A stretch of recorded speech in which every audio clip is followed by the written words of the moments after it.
নবী সাল্লাল্লাহু আলাইহি ওয়াসাল্লাম এশার নামাজ পড়েছেন। কিসের নামাজ? এশার নামাজ পড়ে কাবা ঘরের পাশে হাতিম আছে, কাবার হাতিম, হাতিমের উপর তিনি শুয়ে আছেন ডান কাত হয়ে। ডান কাতে শোয়া সুন্নত।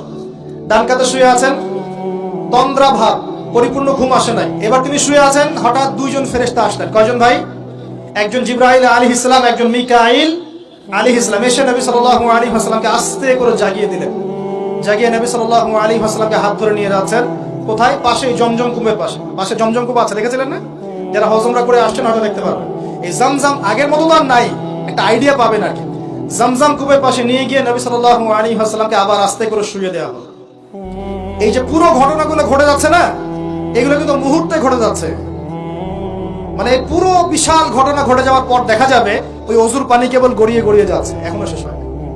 মানে সময়কে নিয়ন্ত্রণ করে পৃথিবীর সময়ের ফ্রেম আর আল্লাহ পাকের টাইম ফ্রেম এক নয়। আল্লাহ পাকের টাইম ফ্রেম টোটালি ডিফারেন্ট, আমাদের টাইম ফ্রেম আলাদা। মনে থাকবে? এখানে কিন্তু অনেক নাস্তিক অনেক প্রশ্ন করতে পারে। এবার শুয়ে দেওয়ার পর নবী সাল্লাল্লাহু আলাইহি ওয়াসাল্লামের বুকটাকে একদম এই গলার নিচ থেকে নিয়ে যেখানে লোম উঠে নাভি, এই নাভি পর্যন্ত চিরে দেওয়া হয়েছে জীবিত অবস্থাতেই। জীবিত অবস্থাতেই এবার তার হার্ট, কলিজাটাকে বের করা হয়েছে। এই প্রথম ওপেন হার্ট সার্জারি নাম শুনেছেন কিনা? যে ওপেন হার্ট সার্জারি হচ্ছে। এবার এই কলিজাটাকে প্রথমে জমজমের পানি দিয়ে ধোয়া হয়েছে। কিসের পানি? জমজমের পানির মধ্যে শেফা আছে। যাদের অসুস্থতা আছে জমজমের পানিতে সূরা ফাতিহা ফু দিয়ে খাবেন, ইনশাআল্লাহ শেফা হয়ে যাবে। ইনশাআল্লাহ শেফা হবে। জমজমের পানিতে ধোয়ার পরে এর এই কলবটাকে, কলিজাটাকে ঈমান এবং হিকমতে পূর্ণ একটা পেয়ালা দিয়ে ধুয়ে দেওয়া হয়েছে। একটা পেয়ালার মধ্যে ঈমান নিয়ে আসা হয়েছিল এবং হিকমা, প্রজ্ঞা নিয়ে আসা হয়েছে। এটা রাখার পরে এই ঈমান প্রজ্ঞা দিয়ে ঢেলে এই পুরো জায়গাটা বন্ধ করে দেওয়া হয়েছে। কি রূপকথা মনে হচ্ছে? আমরা যে নিঃশ্বাস নিচ্ছি এটাই কি আল্লাহর অলৌকিকত্ব না? এই যে হার্ট আমাদের পাম্প করতেছে, যখন আমরা ছোট বাচ্চা ছিলাম ওই সময় থেকে নিয়ে এখন পর্যন্ত পাম্প করছে। এক সেকেন্ডের জন্য কি থেমে গিয়েছিল? এটাই তো অলৌকিকত্ব। যে আল্লাহ আমাদেরকে বাঁচায় রাখতে পারেন, সে আল্লাহর পক্ষে এগুলো করা কি অসম্ভব কিছু?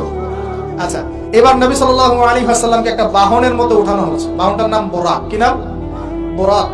এবার বাহনটা হচ্ছে গাধার চেয়ে একটু বড়, খচ্চরের চেয়ে একটু ছোট এবং একটু লম্বা দেহের, সাদা রঙের। কি রঙের? এবার নবীজি এখানে উঠতে যাচ্ছেন, বাহনটা একটু ফাপড় নিল, একটু ভাব দেখালো আর কি। ভাব দেখানো বোঝেন কিনা? ওই যে আপনার গার্লফ্রেন্ড আপনার সাথে যা দেখায় আর কি।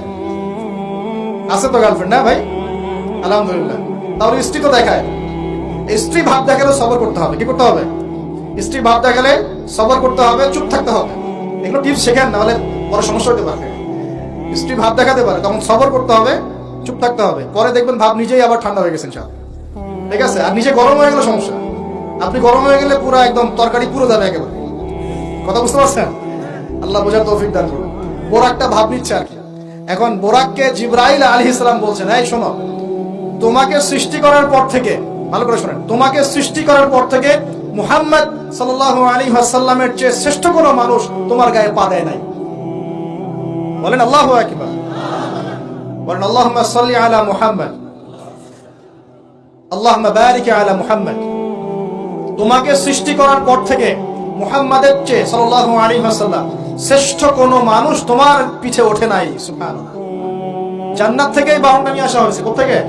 জান্নাত থেকে। এবার তিনি বোরাকে উঠলেন। বোরাক, ও আচ্ছা, বোরাক এই কথা শুনে কি করলো? বোরাক এই কথা শুনে ভাব তো চলে গেলই গেল, ও ঘামা শুরু করেছে, ঘামতে শুরু করেছে। অনেক সময় হয় না যে বড় কোনো ব্যক্তির সামনে গিয়ে মানে থরথর করে কাঁপা শুরু করেছে, ও ঘামা শুরু করেছে। এবার নবী সাল্লাল্লাহু আলাইহি ওয়াসাল্লাম উঠে বসলেন, বিসমিল্লাহ। এবার চলছে। কোথার দিক, কোন উদ্দেশ্যে চলছে? ওই যে জেরুজালেম, নাম শুনেছেন কিনা? ওই যে জায়গাটা ইহুদিরা এখন দখল করে রাখছে আর কি। এবার ওই দিকে ছুটলো বোরাক। কিভাবে ছুটলো? নবীজি বলছেন সাল্লাল্লাহু আলাইহি ওয়াসাল্লাম, আমাদের চোখের সীমা যতদূর পর্যন্ত যায়, বোরাকের একটা পাই ততদূর পর্যন্ত যাচ্ছে। কখনো সূর্যাস্ত দেখেন নাই? কতদূর পর্যন্ত তাকানো যায়? ওই যে সূর্য ডুবছে অতদূর পর্যন্ত বোরাকের একটা পা চলে যাচ্ছে। নিঃসন্দেহে আলোর বেগের চেয়ে বেশি বেগে যাচ্ছে সে। যদি যারা ফিজিক্স পড়ছেন, এই যে অ্যাস্ট্রোনমি নিয়ে পড়াশোনা করছেন, আপনারা তো জানেন আলোর বেগের চাইতেও যদি দ্রুতগামী কোনো বাহন আবিষ্কার করা যায় তাহলে সময়ের চেয়ে বেশি দূরে যাওয়া যাবে না? যাওয়া যাবে। বোরাকের গতি নিঃসন্দেহে আলোর গতির চেয়ে বেশি ছিল। এবার নবী সাল্লাল্লাহু আলাইহি ওয়াসাল্লাম বলছেন যে আমরা যখন বাইতুল মাকদাস বা ওই যে বাইতুল মাকদিস, ওই যে মসজিদ আকসার ওখানে গেলাম, জিবরাইল আলাইহিস সালাম একটা পাথরের মধ্যে ফুটা করলেন, সেই পাথরের মধ্যে ফুটা করে বোরাকটাকে বেঁধে রাখলেন। আর এই পাথরের ফুটার মধ্যেই সমস্ত নবী রাসূল, এই পর্যন্ত যত নবী রাসূল এসেছেন, ওই ফুটার মধ্যেই তাদের বাহনকে বেঁধে রাখতেন। সুবহানাল্লাহ। এবার নবীজি মসজিদে ঢুকলেন, ঢুকে দেখছেন একজন মানুষ নামাজ আদায় করছেন, একটু লম্বা গড়নের, ছিপছিপে দেহ, তো লম্বা, চুলগুলো কোকড়ানো কানের লতি পর্যন্ত। মনে থাকবে, চুলগুলো কোকড়ানো কি পর্যন্ত?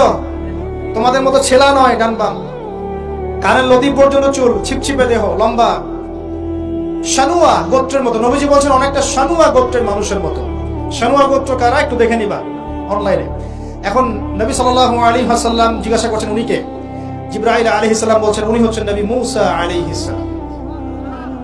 আল্লাহ বা কিভাবে এটা করলেন আল্লাহ ভালো জানেন, এটা আমরা ব্যাখ্যা করতে পারবো না।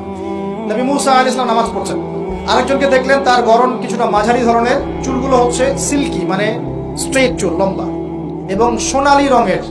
কি রঙের? সোনালী। এবং গায়ের কালারটা হচ্ছে সাদা এবং লালের মিশ্রণে গঠিত। নবীজি জিজ্ঞাসা করলেন উনি কে? তাকে বলা হচ্ছে উনি হচ্ছেন নবী ঈসা আলাইহিস সালাম।